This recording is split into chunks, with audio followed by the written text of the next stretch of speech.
এই দোয়া কবুলের গল্পটা তাদের জন্য যারা এখনও মা ডাক শোনেননি, যারা অধীর আগ্রহে দোয়া করছেন অথবা হতাশ হয়ে যাচ্ছেন।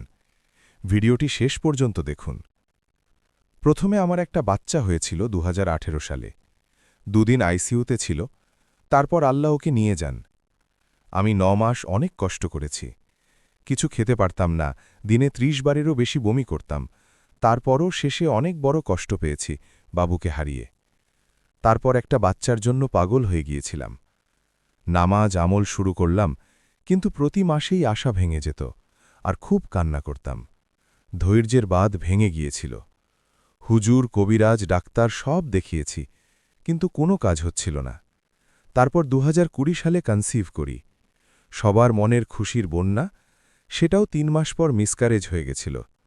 অনেক ভেঙে পড়েছিলাম। তারপর একটা আপুর পোস্ট দেখে 7 রোজার আমল করি, সেই মাসেই কনসিভ করি, আলহামদুলিল্লাহ। আমলটা হল, সন্তানের নিয়ত করে 7টা রোজা রেখেছি। প্রতি সাহরি ও ইফতারে 21 বার ইয়া মুসাব্বিরু পাঠ করেছি। সাহরি খেতে উঠে 2 রাকাত তাহাজ্জুদ পড়েছি। ফজর ও আসরের পর সন্তানের জন্য দোয়া করেছি। আলহামদুলিল্লাহ, আলহামদুলিল্লাহ, বাবু এখন আমার পাশে ঘুমাচ্ছে, 13 মাস বয়স ওর। এটি এক বোনের দোয়া কবুলের গল্প।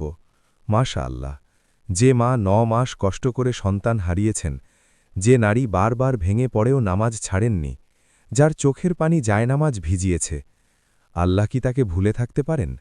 না, কখনোই না। আমরা অনেক সময় ভাবি, এত দোয়া করলাম তবুও কেন পাচ্ছি না? কিন্তু আমরা ভুলে যাই, আল্লাহ না বলেন না। তিনি হয় সময় দেন, না হয় এর চেয়েও উত্তম কিছু দেন। এই বোনের দোয়া সঙ্গে সঙ্গে কবুল হয়নি, কিন্তু প্রত্যাখ্যানও হয়নি।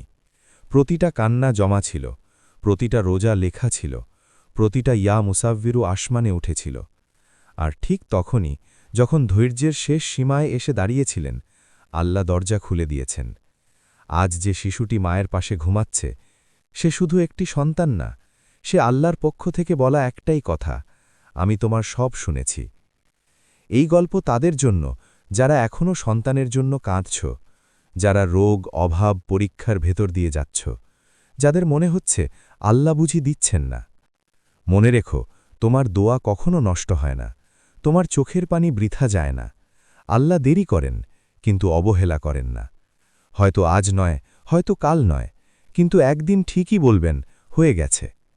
তাই হাল ছেড়ো না, দোয়া ছেড়ো না, রবের দরজায় পড়ে থাকো, কারণ যিনি এই মাকে শূন্য কোল থেকে ভরা কোলের মালিক বানিয়েছেন, তিনিও তোমার আল্লাহ।